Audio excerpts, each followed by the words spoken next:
congratulations. What does this mean to you? I think it's pretty cool, but it's a I look at it as it's a team award. There's so much that goes into that.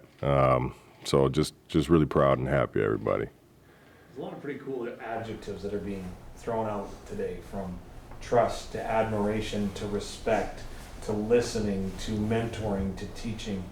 Is there an adjective that you're most, when it comes to yourself, that you're most proud of that someone might say about you? Is there something that you want to have your athletes or your fellow coaches say, that's Coach Mace? Karen, I think just hopefully everybody just knows that, it's authentic, that how we treat people around here. So I feel like the players understand that. I feel like the coaching staff and everybody in the organization understands that. So that's the most important thing. Relationships are really big to me. So how you treat people is at the top of the list. Corey, with coaching, there's a lot of talk about the X's and O's and stuff, but as a head coach, how important is it with these guys to keep them believing in themselves at points, especially when there's a 7-game winless slide and everything? Oh, I think the most important thing is to never lose the belief. It's easy in pro sports, specifically when you find yourselves in those situations, because the reality is that you can be in this situation after something like that.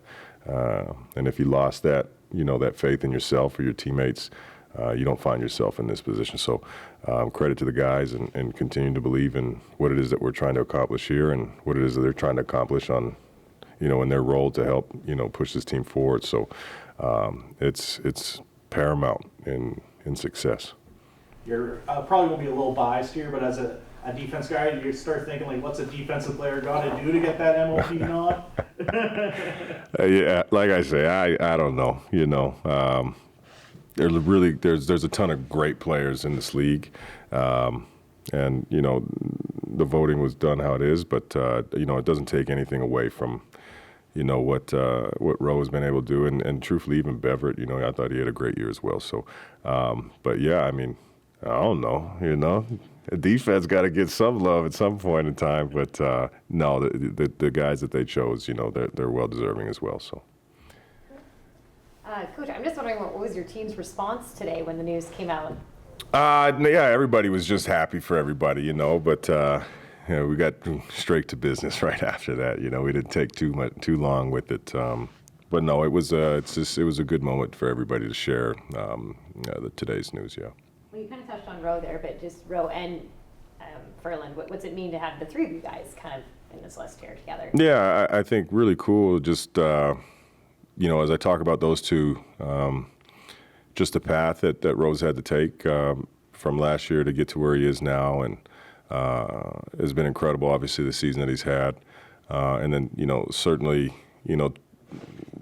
unless you're a huge fan of offensive line play, nobody's gonna be like, yeah, Logan Ferland, but people who love the trench play are, and just seeing how those guys push themselves coming this year and things that we talked about, two captains.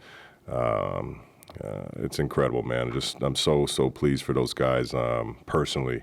But again, I just know where their heart lays as it pertains to the team. Talking with you throughout the year, you always say it's important to celebrate your accomplishments, but always find ways to get better too, right, as a coach. So when you look back at your first year as a head coach, has there been anything that's maybe caught you off guard, something that you didn't know, and something that you have worked to improve on throughout the year, or maybe even want to improve on heading into next year? Yeah, no, for sure, man. Constantly, I think number one thing, just flow of the game situationally, trying to be a few steps ahead with decision making, and those are all things that even today, there's always going to be that, Taylor. So, that's probably the number one thing. Just trying to put our team in the best situations constantly off of decision making, right? So, but yeah, I could probably give you a laundry list of things, When you think about what your team has gone through this year, injuries, to win the skid, is this team battle tested? When you think about in years past some of the teams you've been on, when you have that adversity? So you look at this point in the year, is this team battle tested and ready for whatever comes their way? Yeah, I believe so. Just and every year is going to be different for every team. And adversity, has many different faces. And, for us, I think that was the big one for us, just a stretch there in the middle of the season. But it brings you closer together, no doubt. We talked about that today, just, if anybody had time to watch the World Series and, listening to the guys as they speak about the bond that they shared as a team, some adversity they might have to face either on an individual level or a team level. Those things bring groups closer together, and I think it's extremely important to have that bond within a team in the locker room for those guys. Crucial, I think, as you push into a postseason. Christina, I want to go back to Roland for a moment. We see the knockdowns, interceptions, the tackles, but what we don't see is what kind of leader and teammate he is. What can you share about him in that sense? Yeah, consummate professional. Just the extra time spent in meeting rooms. Speaking up was, something. If you're around him, he just naturally kind of quiet. But when he sees something and he speaks up, guys are going to listen. So, pushing him in that leadership role, being part of a captain, that's team voted. The team voted for him to be the guy.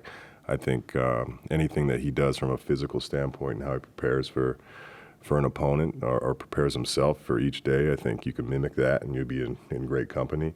But, following the things that he does off the field, I think, leaves a guy like himself in the position that he's in now. So, Corey, you've talked so much about family this year. Did becoming a dad help you and teach you anything as far as becoming a head coach? Can you use some of those principles with that family and apply them to this extended family? No, I do, yeah. Maybe how I speak it might be a little bit different, in some situations, but certainly, yeah, man. I've these guys, the time that we spend as a team together, I treat them with the same respect that I treat my loved ones in my own house, because the reality is, the sacrifices that they make for themselves, their bodies physically, some, sacrificing time with their actual, blood being here, provides for my family. My family understands that. My family loves these guys. I love these guys. And they treat my family with the same respect as I would when their family comes here. So, yeah, that's real. How important is that aspect of it? I mean, I'm really old, so I remember in like '81, Joe Correct. Farragelli You are very, very old. I'm joking. Joe Farragelli was coach of the year in '81 as a first-year head coach here, and the players called him Papa Joe, and he was like a father figure, and they loved him. Ken Austin had the same effect in '07 here. How important is it to kind of foster and nurture those personal relationships within the framework of football, because it's been proven successful here in the past? Yeah, number one, specifically in your first year, is just, I think spending time to get to know the guys and things that they like that has nothing to do with football. Because it does. It shows you care, and I do. I'm interested. Then you can have real conversation too. It's not always just coaching. And as it pushes forward, I think that's infectious. Guys feel like they can have those, conversations and bond with their guys outside of football as well. Certainly with the other staff. The staff is unbelievable here and see it the same way. So, I don't know if they're going to look at me as Papa or Pops, but certainly a lot of conversations with guys that have nothing to do with football. Corey, what's the most rewarding part of being a head coach for you this season? Seeing the guys celebrate together. There's nothing that makes me smile more as it comes to this job, whether it's staff, players, anybody in the organization, fans. Everybody understands the work that everybody puts in, and seeing everybody else's success, it brings an incredible smile to my face. I love that. That's the most rewarding thing ever. One more? Sure. So you'll be at the CFL Awards now. with this nominee? What would it mean for you to be at the CFL awards as part of one of the Grey Cup? That would be ideal.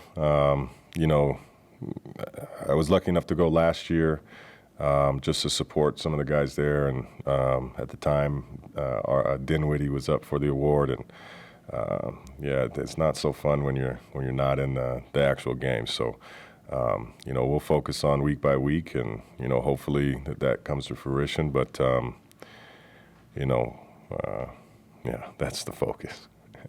Awesome. Thanks, guys. Thanks, guys.